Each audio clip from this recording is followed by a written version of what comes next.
Morning. In this video I'm going to talk about a wonderful food plant. It's a food staple in a lot of tropical countries that most people in the United States have probably never even heard of. And it grows great in zones 8 and up. And we're going to talk about that in this video, and it's called cassava.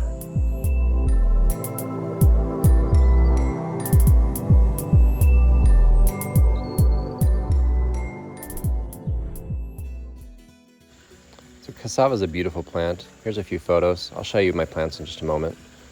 But you can see that they're beautiful, tropical looking. And they're a food staple. They're kind of a replacement for potatoes, and they grow really well in the tropics, like I said.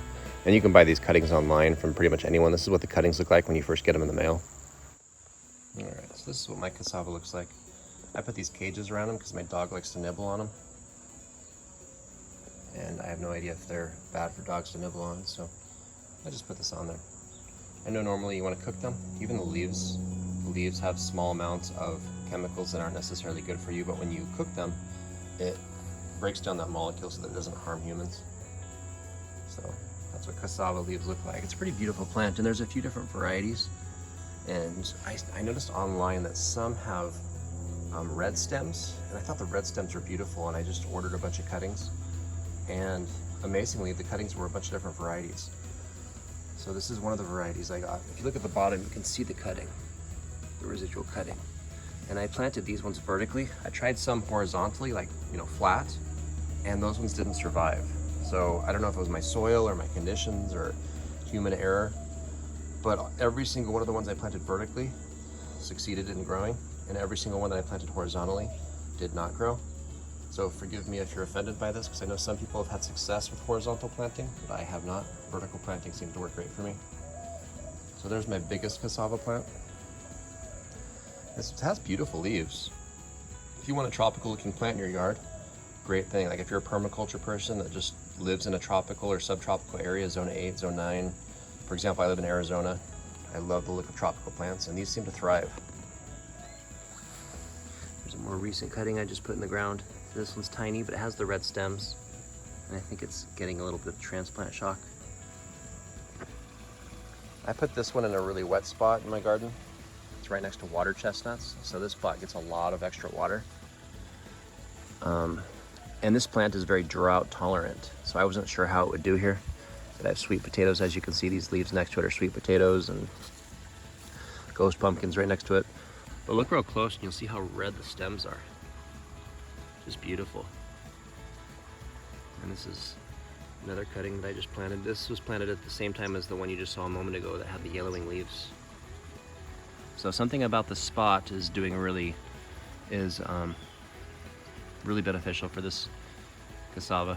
And as you can see, it's right next to a moringa tree and a bunch of other stuff. So I do a little bit of chaos gardening where I just basically plant tons of stuff and then let them fight for their right to exist. So whatever grows fastest will win this spot. There's another cassava, beautiful. I love that red stem, love that tropical look. Here's another one that I planted about the same time I planted these pumpkins. There's a cutting down here. Sugar beets coming up next to it.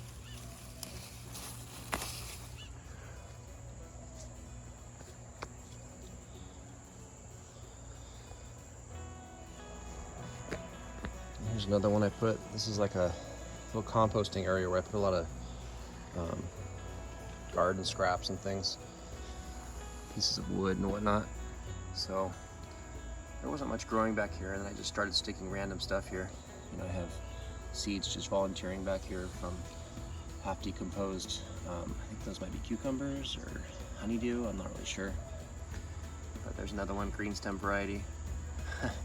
As you can see, a couple sweet potatoes that I thought were rotting I threw back here, and apparently there was some life left in them, because now I have sweet potato vines all through here, so that's kind of a cool thing. But anyway, another cassava, green stem variety. You can see the cutting down there. And I was actually worried about these because I looked online and they talk about how they need to be like an inch thick, and the cuttings that I ordered were only like a ½ inch thick. They're pretty skinny, but they still were apparently successful because every single one of them had growth. Just the ones that I showed you had the most growth. All right, so the ones that I stuck in my yard are growing way faster. I also put a few in this container, and I don't know if it was the best idea to put 4 in a single container. I'm guessing that's why they're having some problems here, as you can see. But they're still growing just fine. But I'm betting the roots are probably going to be all tangled together. So probably should have done this earlier, but I've been just busy. So I'm gonna go ahead and see if I can get this out of here so we can see what the roots look like. So in case you don't know, whenever you're taking plants out of a pot, you want to make sure you're not going to tear off any roots. And so I like to, like most people probably do, work the soil a little bit to get it away from the edges of the pot. So when you pull everything out, I need both hands for this. One sec. All right. I want to loosen it so I don't damage these plants. But we definitely have a substantial amount of roots here.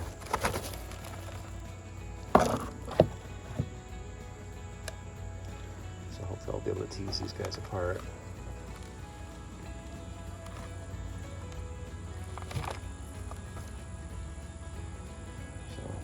It doesn't root very well. That's probably why it didn't have very much growth.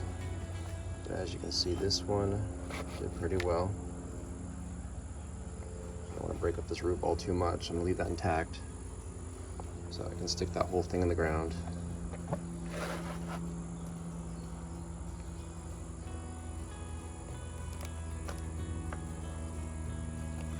Be very careful that you don't lose. There we go. That worked. So we got a root ball there. And we got a root ball here.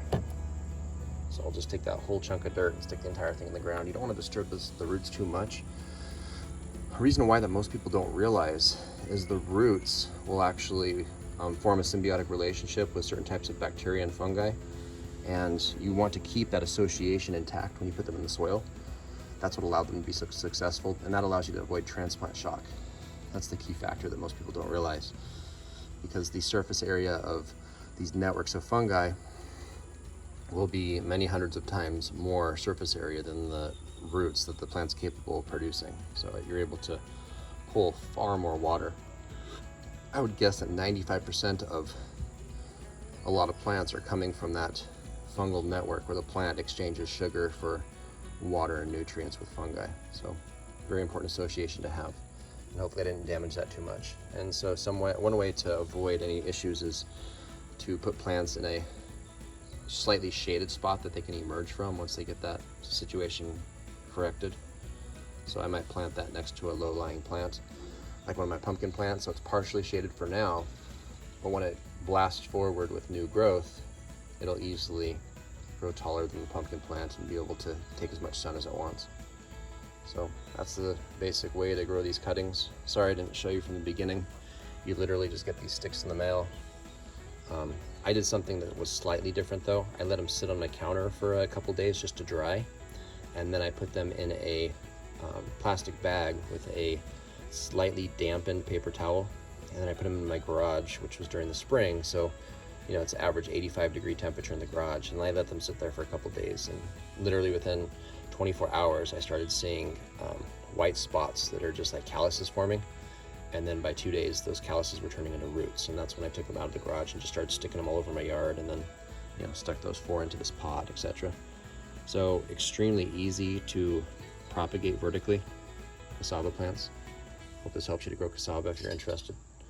Thanks for watching.